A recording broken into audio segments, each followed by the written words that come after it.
What's up, people? Today I'm going to be reading 1 Samuel. It's one of my favorite stories out of the Bible, so I'm reading the NLT version. If you want to read along, you can get the Bible app.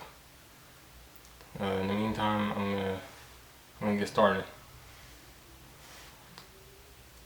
Elkanah and his family. If I mess any of the words up, try my best.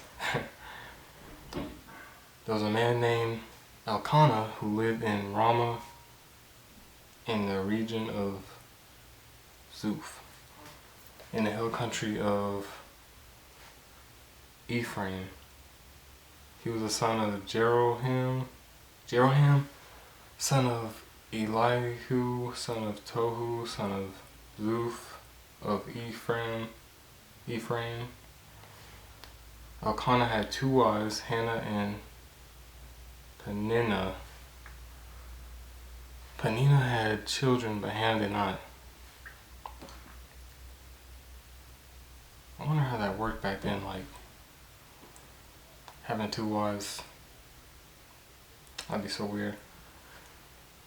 Each year, Elkanah would travel to Shiloh to worship and sacrifice to the Lord of Heaven's armies at the tabernacle.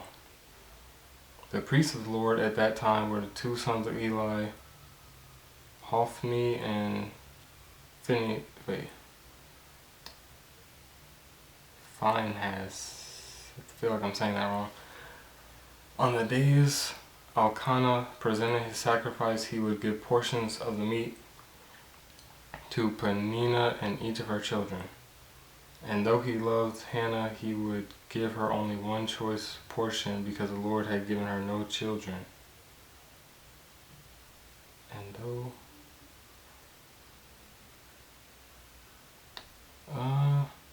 Hold on. Trying to understand this real quick. And though he loved Hannah, he would give her only one choice portion because the Lord had given her no children. Oh, okay.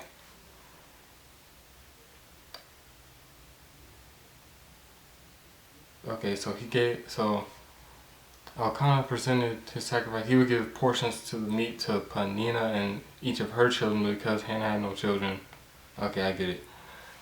So Peninnah would taunt Hannah and make fun of her because the Lord had kept her from having children. Year after year it was the same. Peninnah would taunt Hannah as they went to the tabernacle. Each time Hannah would be reduced to tears and would not even eat. Dang. Why are you crying, Hannah? Elkanah would ask. Why aren't you eating? Why be downhearted just because you have no children? You have me. Isn't that better than having 10 sons? I mean, she still wanted some kids. Hannah's prayer for her son. Once after a sacrificial meal at Shiloh, Hannah got up and went to pray. Eli, the priest, was sitting at his customary place beside the entrance of the tabernacle. Hannah was in deep anguish, crying bitterly as she prayed to the Lord, and she made this vow: O Lord of Heaven's armies, if you will look upon my sorrow and answer my prayer and give me a son, then I will give him back to you. Oh yeah. That's always good. He will be yours for his entire lifetime, and as a sign that he has been dedicated to the Lord, his hair will never be cut. Wow. As she was praying to the Lord, Eli watched her, seeing her lips moving but hearing no sound. He thought she had been drinking. Must you come here drunk? He demanded. Throw away your wine. Oh no, sir, she replied. I haven't been drinking wine or anything stronger, but I am very discouraged, and I was pouring out my heart to the Lord. Don't think I am a wicked woman, for I have been praying out of great anguish and sorrow. In that case, Eli said, go in peace. May the God of Israel grant the request you have asked of him. Oh, thank you, sir, she exclaimed. Then she went back and began to eat again, and she was no longer sad. Samuel's birth and dedication. Okay. The entire family got up early. Oh, by the way, I don't know if I said this, but I'm reading 1 Samuel chapter 1. That's what I'm reading right now. On verse 19. The entire family got up early next morning and went to worship the Lord once more.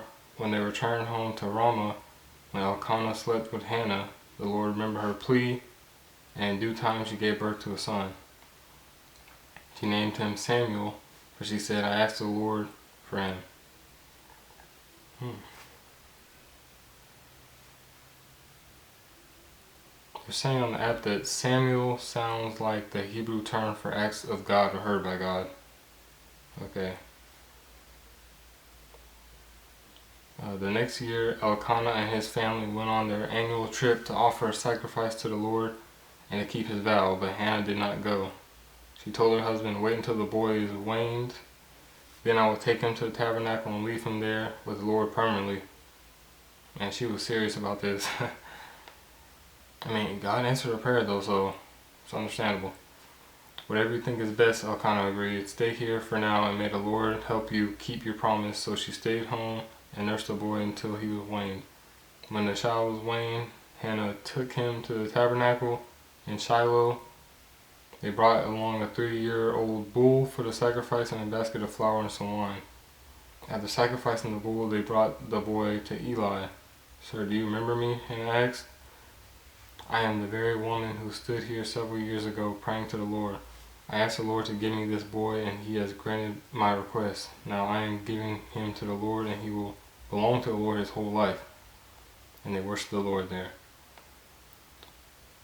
Alright, I'm going to read chapter 2 another time, but that was really good.